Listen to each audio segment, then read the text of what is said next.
الحمد لله وكفى وسلام على عباده الذين اصطفى أما بعد فأعوذ بالله من الشيطان الرجيم بسم الله الرحمن الرحيم ادفع بالتي هي أحسن فاصبر كما صبر أولو العزم من الرسل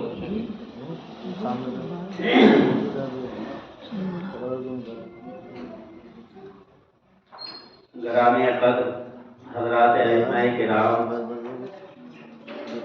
اور ہمارے مشائخ اعظام، آج کی یہ مبارک مجلس دارالتعلیم و تدریس و دعویٰ کی طرف سے آپ کے سامنے آئی ہے۔ اس مجلس میں الحمدللہ ہمارے محترم جناب حضرت الحاج مولانا مفتی محمد صالح صاحب دامت برکاتہم العالیہ وہ خطاب فرمائے۔ آپ کو ماشاءاللہ اللہ نے بڑی صلاحیتوں سے نوازا ہے اور اللہ نے دعوتی، تبلیغی، تعمیری، تنظیمی کاموں کی صلاحیت عطا فرمائی۔ یہی وجہ ہے کہ بلا کسی چونو چرا کے ہمارے مذاہب جامع مظاہر علوم سہارنپور نے ان کو ناظم اعلیٰ کا لقب دے دیا ہے۔ اللہ نے اس منصب پر فائز کر دیا۔ تو بڑی فکر رکھتے ہیں وہ تبلیغی جماعت کی بھی، دعوتی کاموں کی بھی اور ہمارے ائمہ کی بھی۔ مظاہر علوم میں باقاعدہ اس کا ایک دفتر ہے جو پنجاب کی طرف لوگ رہتے ہیں، امامت کراتے ہیں، اس دفتر کے بھی آپ ہی ناظم ہیں۔ بہرحال یہ شعبہ ایک بہت اچھا شعبہ ہے کہ ائمہ کو گاہے بگاہے کچھ ہدایات ہوتی رہے۔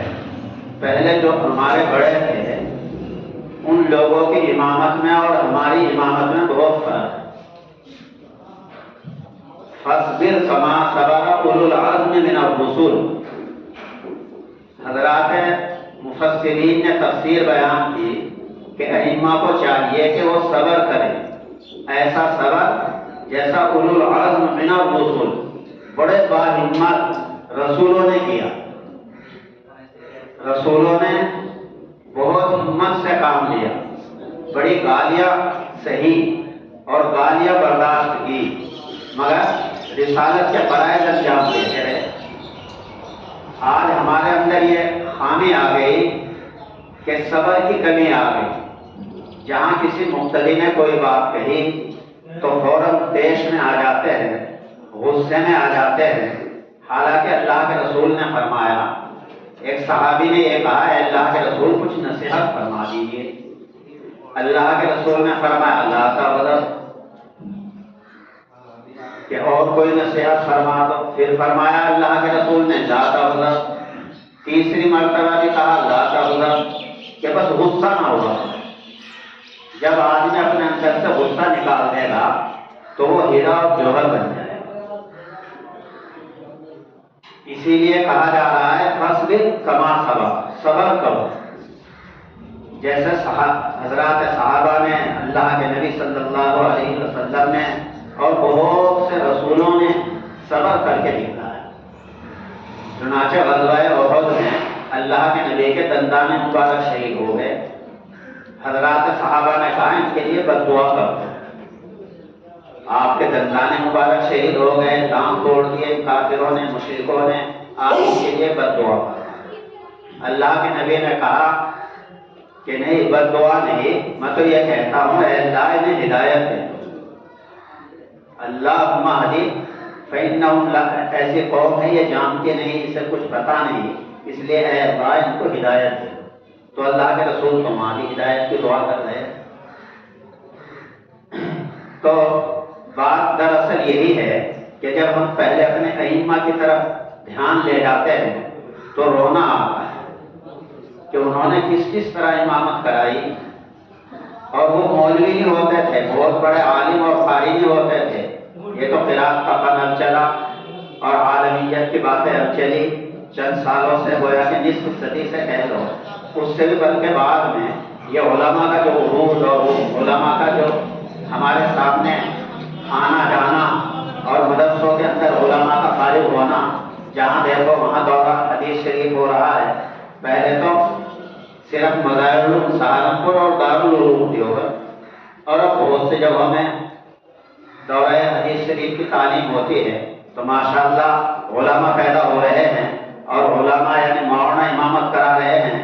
نہیں تو مولوی تو ڈھونڈے سے بھی نہیں ملتا تھا امامت کے لیے خاص طور پر. تو مجھے یاد ہے یہاں لکھنؤ کی خورد ایک جگہ ہے، ایک جگہ کھتولی مغل کے پاس، وہاں حضرت حافظ عبدالرزاق صاحب رحمۃ اللہ علیہ رہا کرتے تھے، اور 35 سال تک انہوں نے امامت کرائی. کسانی کے رہنے والے تھے. اگر وہ گھر بھی آ رہے ہیں تو لوگوں کو راستے میں دعوت دیتے آ رہے ہیں. جیسا کوئی گاؤں پڑ جاتا بیچ میں، سندر جڑی ایک گاؤں ہے، ہمارا بھی وہی گاؤں ہے، وہاں مسجد نہیں تھی، کچھ نہیں تھا، تو وہ اپنے گھر جا رہے ہیں تو لوگوں کو پکڑ کر بیٹھ کر انہیں سمجھاتے ہیں، بھائی اللہ اللہ کیا کرتے ہیں، بزرگوں سے ملا کرتے ہیں، اہل علم کے پاس جایا کرتے ہیں، اس طرح کی باتیں بتلاتے چلے جاتے تھے. تو لوگوں نے ان کا اتنا احترام کیا، اتنا احترام کیا. جب ان کا آخری وقت ہوا تو یہاں سونا سید مدرہ ہاسپٹل میں تھے، تو لکھنؤ کے لوگ پہنچ گئے کہ نہیں ہم اپنے یہاں دفن کریں گے، ان کی قربانیاں ہیں وہاں، اور انہوں نے وہاں بہت سو کو پڑھایا ہے، ہمارے گھروں میں یہ آتے جاتے تھے، ہمارے گھر کے بچے ان سے مانوس ہیں، اس لیے ہم اپنے گاؤں میں تدفین کریں. مگر ان کے گھر والے نہیں مانے، انہوں نے کہا ہم تو اپنے گاؤں میں تدفین کریں. خیر گاؤں میں ان کی تدفین ہوئی، لیکن بتلانا یہ ہے کہ 35 سال کا عرصہ انہوں نے ایک ہی جگہ گزار دیا، اور لوگوں کو سمجھنے اور سمجھانے میں گزار دیا، اور شریعت کے مطابق چلتے تھے. استنجا شریعت کے مطابق کر رہے ہیں، ڈھیلے رکھا کرتے تھے، لباس شرعی پہنتے تھے، ساری چیزیں ان کی شریعت کے ساتھ تھی. تو اس لیے لوگ ان کے دیوانہ ہو گئے، اور لوگ ان کے سب ان کے مرید ہو گئے. چنانچہ حضرت الحاج حافظ عبدالستار صاحب نانکے والوں کا زمانہ تھا.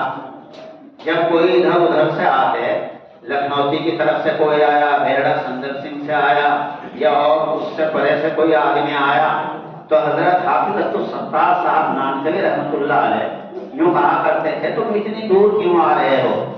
وہاں حافظ عبدالرزاق صاحب موجود ہیں، اور وہ خلیفہ ہیں حضرت شاہ عبد القادر صاحب رحمۃ اللہ علیہ رائے پوری کے. کسی کو پتہ بھی نہیں. مرنے کے بعد ایک حافظ خورشید ہے، آج بھی وہ زندہ ہیں، یہاں لکھنؤتی ہی میں رہتے ہیں. انہوں نے بتلائی یہ بات کہ وہ تو خلیفہ تھے حضرت شاہ عبد القادر صاحب رائے پوری کے. تو دیکھو پہلے امام نسبت والے ہوتے ہیں، ان کا جوڑ اہل اللہ اولیاء اللہ سے ہوتا تھا، تو ان کی امامت میں روشنی آتی تھی، ان کے امامت نورانی ہوتی تھی. تو یہ چیز بھی بہت ضروری ہے. اسی کو کہا قرآن نے ادفع باللتی ہی احسن، کہ جب تم کسی کو کوئی چیز کو بتلاؤ احسن طریقے سے بتلاؤ، اخلاق حسنہ ان کے سامنے پیش کرو. ائمہ کے لیے سب سے پہلی ضروری چیز ہے کہ اخلاق حسنہ، اس سے لوگ گرمیدہ ہو جاتے ہیں. یہاں حضرت مولانا شریف صاحب کا نام لے رہے تھے، تو حضرت مولانا شریف صاحب جب یہاں چھٹمن پور میں آئے، ایسے حالات میں آئے، یہاں کچھ نہیں تھا، دن میں شیر اور چیتے بھیڑیے نظر آتے تھے، مگر انہوں نے محنتیں کی، ادھر ادھر سے بچوں کو لائے، گدھوڑے سے لائے، سنبھال کی سے لائے، کمال پور سے لائے، اس طرح لا کر پڑھایا کرتے تھے. تو وہ جب بڑا مدرسہ ہو گیا، بڑی مسجد بن گئی، تو امام صاحب جب نماز کے لیے جاتے تھے اور امام صاحب نماز پڑھایا کرتے تھے، تو حضرت یہ کہا کرتے تھے کہ بھائی یہ کیا ہے اللہ اکبر، کہ امام آ رہا ہے اور جو کہتا ہے اللہ اکبر، یعنی بس اور کچھ نہیں. ارے یہ دیکھو پیچھے مقتدی صحیح کھڑے ہیں کہ نہیں کھڑے ہیں، یہ بھی تمہیں دیکھنا ہے. یہ دیکھو مسجد میں صفائی ہوئی نہیں ہوئی، اس کی بھی فکر کرنی ہے. یہ دیکھو مسجد کے لوگ کہاں کہاں پڑے ہیں، اس کی بھی دیکھ بھال کرنی ہے. تو گویا کہ اگر امام کے اندر یہ چیزیں ہوں، یہ اوصاف ہوں، تو مقتدی حضرات تو ان کو ہاتھوں کے اوپر اٹھا دیں.